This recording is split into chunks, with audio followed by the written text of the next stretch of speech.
دور جهو واران و بحسرت آچیای کرمنج دا پیرا فیدان وکه همو در بدر عفرین ججن رمضان پیشوازی کرد. دسبه ها روژا ججنی و سردانا گورستانا جانگوریان لشهوا کرد و فاتحه جگیانا را خواند.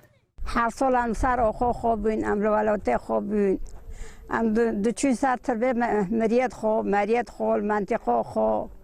دلی بشتر جراز که موکتی بی. سال هم گشتن و خریبی شبا.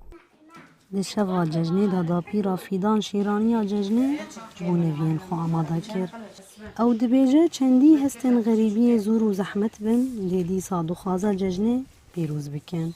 دا کوشاهی تیخه دلی زاروکان. هر سال مال قطعه خورا دکرن دلی بشتر به حیات پاک رند اول جیران ماگیا به افدار خوره دکر عمل فرادی ساده کرده اشتا دلی مای شکیه دلی ما نخوزه مرا مجبور قطعه معنی اقنتینه بن عمد بن یعنی اشتا قطعه ملا کیف خوش ببن ام بخوا قوچ بر بینم بخوا خری بینم ام کم بادکن لخری بیه زاروی خورا ام کم بادکن لخری بیه ام دوی ملاقات قدر الامکان پینا حسن لخری بیه و عیتنایا ام مازن پینا حسن عیدایا بس ام لیلن قچکت ما پی بحسن ام کم بود چه دکن ام دوی ملا پینا حسن دروجا ججنی دا پیرا فیدان بری خدا کامپا پنابرن عفرینه و ججن لخزم و دوستان پیروز کرد.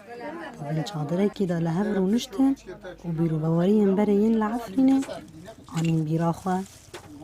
یعنی بو سالنا مرا کوک نده حسی هاو عیدنا نکنو نمانا نکنو جی عیدد ما اشتا هرو دونی تین سری ما عیدل گون باشخانه هرو اماتن ورا باشخانه بی 2 سال عیدل ورده بیل ما عیدد ما نوکه برن الورا دا پیرا 8 سالی و توی ایشن غریبیه لی او بدلکی آرام بقسمتا خودی رازیه هیویا وی ججناوره او لعفرینه با کود دمکانی زیگ دا وگرن گنده خواه و مالبا دی سال هف بجوه چپ کن زور نصیبی ما اونو کیه ای شولوش دیسا همه بفتل سر خو بسر بلنده بدله بشتور همه بروه خو بروالوته خو بکن ایشالا دستی برگشت که بفدگینه هم گیب کیف و محبت بن گیل سر سفرو کرونن هم گیب وگرن والوته خو سر و خو ججنه کدن ده سر پنابرن عفنی را در باز دبه که او جگون دو مالن خواه دور کتینه لی تبی ویه که وان آمده کاری ججنه کرن